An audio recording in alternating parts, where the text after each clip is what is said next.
Welcome to Gayuskitchen. இன்னைக்கு நம்ம சேனல்ல ஒரு சூப்பரான முட்டை வறுவல் எப்படி செய்யறதுன்னு பார்க்க போறோம். எப்படி செய்யறதுன்னு தெரிஞ்சுக்கிறதுக்கு வீடியோ ஃபுல்லா ஸ்கிப் பண்ணாம பாருங்க. வாங்க வீடியோக்குள்ள போலாம். பேன்ல 1 டேபிள்ஸ்பூன் நல்லெண்ணெய் சேர்த்துக்கலாம். எண்ணெய் சூடானதும் அதில் ஒரு 1/4 டீஸ்பூன் மஞ்சள்தூள், 1/4 டீஸ்பூன் மிளகாய்த்தூள், ஒரு 1/4 டீஸ்பூன் உப்பு சேர்த்துக்கலாம்.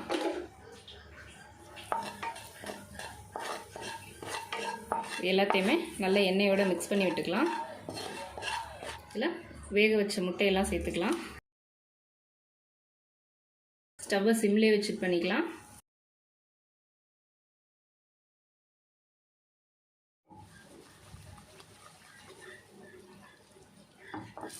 முட்டையை வந்து ஒவ்வொன்றா திருப்பி விட்டுக்கலாம்.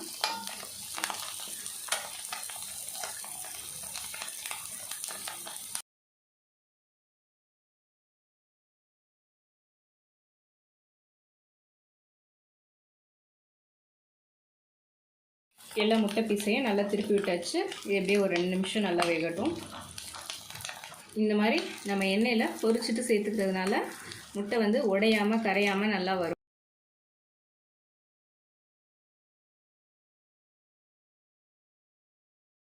அதே கடாயில் இன்னொரு 2 டீஸ்பூன் எண்ணெய் சேர்த்துக்கலாம். எண்ணெய் சூடானதும் ஒரு 1/4 டீஸ்பூன் சோம்பு, 1/4 டீஸ்பூன் சீரகம் சேர்த்துக்கலாம். கொஞ்சமாக கருவேப்பிலை, பெரிய வெங்காயம் நீளமாக கட் பண்ணது ஒரு வெங்காயம் எடுத்துக்கிட்டால் போதும். ஸ்டவ்வை கொஞ்சம் மீடியம் ஃப்ளேமில் வச்சுட்டு வெங்காயம் நல்லா வதங்குற அளவுக்கு கிண்டி விடலாம். வெங்காயம் வதங்குறதுக்கு மசாலாவுக்கு தேவையான உப்பு இப்போயே சேர்த்துடலாம். வெங்காயம் கொஞ்சம் நல்லா சாஃப்டாக வதங்கி பொன்னிறமாகணும். வெங்காயம் நல்லா பொன்னிறமாக வதங்கிருச்சு. இதில் ஒரு 1/2 டீஸ்பூன் மிளகாத்தூள், 3/4 டீஸ்பூன் மல்லித்தூள், கொஞ்சமாக 1/4 டீஸ்பூன் கரம் மசாலா சேர்த்துக்கலாம். இதோட ஒரு சின்ன தக்காளி நல்லா அரைச்சி பேஸ்டாக்கி வச்சுருக்கேன், அதை சேர்த்துக்கலாம். தக்காளி வந்து ரொம்ப நைஸாக அரைக்கணுங்கிறது இல்லை, லைட்டாக குறகுறப்பாக இருக்கிற மாதிரி அரைச்சிட்டா போதும். தக்காளி நல்லா பச்சை வாசனை போக இந்த மசாலாவோட சேர்த்து வதக்கிக்கலாம். இதில் நான் கரம் மசாலா சேர்த்துருக்கிறதுனால இஞ்சி பூண்டு பேஸ்ட் சேர்க்கலை. உங்களுக்கு தேவைப்பட்டால் இஞ்சி பூண்டு பேஸ்ட் கூட சேர்த்துக்கலாம். இந்த மசாலா நல்லா பச்சை வாசனை போய் வேகிறதுக்கு கொஞ்சமாக ஒரு 1/2 டம்ளர் தண்ணி சேர்த்துக்கலாம்.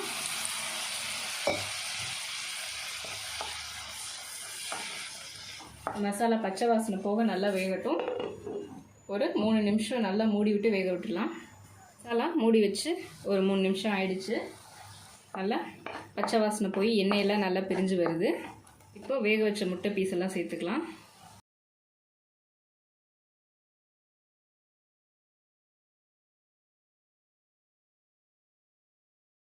அப்படியே திருப்பி விட்டு ஒரு நிமிஷம் வேக விட்டுடலாம்.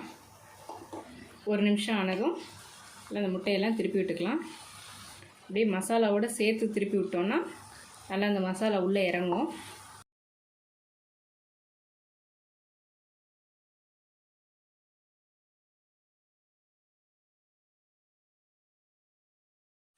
எல்லா முட்டை பீஸும் நல்லா திருப்பி விட்டாச்சு. நல்லா மசாலா சேர்ந்து வெந்துட்டுருக்கு. இதோட ஸ்டவ் ஆஃப் பண்ணிக்கலாம். இந்த ரெசிபியை நீங்களும் ட்ரை பண்ணி பாருங்கள். ட்ரை பண்ணி பார்த்துட்டு எப்படி இருந்துச்சுன்னு கமெண்ட்ஸில் சொல்லுங்கள். இந்த வீடியோ உங்களுக்கு பிடிச்சிருந்தா லைக் பண்ணுங்கள், ஷேர் பண்ணுங்கள், கமெண்ட் பண்ணுங்கள். இது வரைக்கும் Gayuskitchen சேனலை சப்ஸ்கிரைப் பண்ணாதவங்க மறக்காமல் சப்ஸ்கிரைப் பண்ணிக்கோங்க. பக்கத்தில் இருக்க பெல் ஐக்கானையும் ப்ரெஸ் பண்ணிக்கோங்க. அப்போ தான் நம்ம சேனலில் போடுற எல்லா வீடியோஸும் உங்களுக்கு உடனே அப்டேட் ஆகும். தேங்க்ஸ் ஃபார் வாட்சிங்.